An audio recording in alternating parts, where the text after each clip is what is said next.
Bonjour, j'espère que vous allez bien. Aujourd'hui, Inch'Allah, on va faire un cas clinique. C'est un dossier clinique, mais le CG résident à Alger 2018. Alors, c'est un dossier clinique pédiatrique qui a la déshydratation aiguë chez un nourrisson. D'accord? Et comme vous savez, la conduite à tenir devant une déshydratation, c'est quelque chose de très, très, très essentiel parce qu'il y a pas mal de pathologies ou de cours. D'accord? Il est capable de compliquer une déshydratation aiguë. Par exemple, les complications aiguës d'un diabète, l'acétose diabétique, le coma hyperosmolaire, etc. Les diarrhées aiguës, les diarrhées chroniques, les vomissements, le syndrome néphrotique, le syndrome néphritique, etc. Ça veut dire capable de يجيب اي كور من هادو ومن بعد معاه في لافان داكور في لو دوسي كلينيك ولا في لو كا كلينيك يدخل لك الحكايه الاخر نتاع لا ديزيدراتاسيون. Alors c'est quelque chose de très essentiel. J'espère que تكون حاجه bénéfique. Alors, un nourrisson âgé de 4 mois, nourri ou sain, présente une diarrhée aiguë depuis 12 jours, faite de sel liquide aqueuse, 5 sels par jour. D'accord? À l'examen clinique, on a trouvé la température 38 degrés Celsius, le poids actuel 5400 grammes, le poids antérieur 6000 grammes, d'accord? La taille 60 cm, le périmètre crânien 43 cm.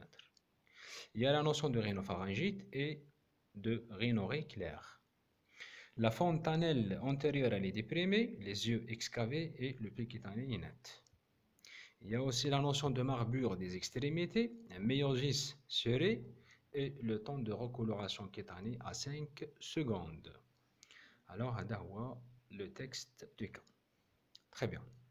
La première question, ce nourrisson présente une. Cochez la réponse fausse. Déshydratation aiguë avec signe clinique d'acidose, déshydratation aiguë avec signe clinique de choc, signe clinique de déshydratation extracellulaire ou la signe clinique de déshydratation intracellulaire. Voilà, les propositions A et B sont justes. Alors, cochez la réponse fausse. La deuxième question, à combien estimez-vous le degré de cette déshydratation? Cochez la réponse juste. 8, 9, 10, 11, 12%. OK. La troisième question, durant les deux premières heures de réhydratation, vous administrez des sérums salés isotoniques, 0,9%, à raison de, cochez la réponse juste, 120, 300, 450, 100, 600 millilitres. Alors, la question suivante. Au bout de la deuxième heure, ce nourrisson n'a pas uriné. L'examen clinique retrouve un pli cutané modéré, un bon état de conscience, absence de globe vésicale, vous décidez. Cochez la réponse juste.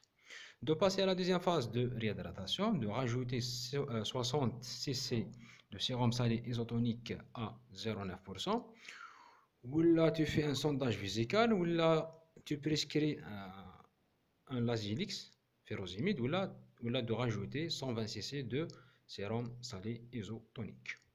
Très bien. Next question. Chez ce nourrisson, la correction des pertes en cours fait appel. Fait appel à quoi?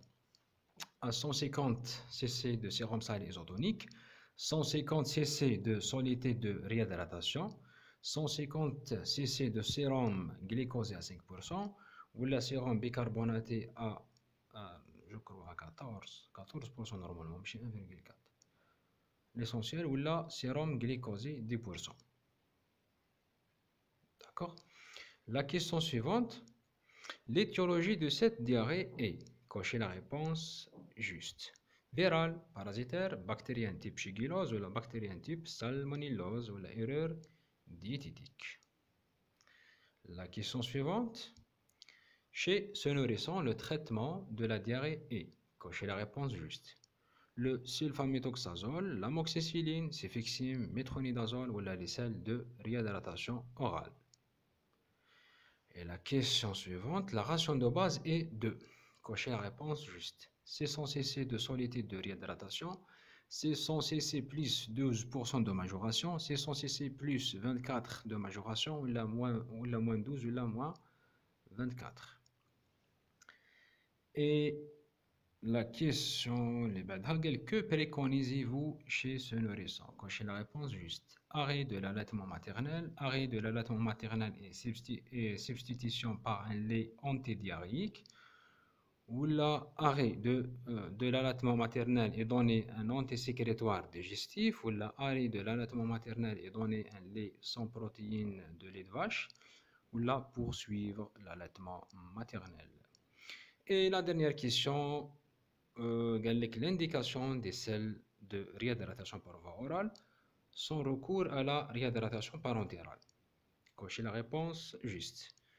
Diarrhée aiguë sans signe de déshydratation, déshydratation moins de 5%, déshydratation aiguë avec trouble de la conscience, ou les réponses A et B sont justes, ou la déshydratation avec vomissement incoercible. Alors, la correction, c'est pour demain, Inch'Allah. Bon courage, bonne journée et salam alaikum. À la prochaine.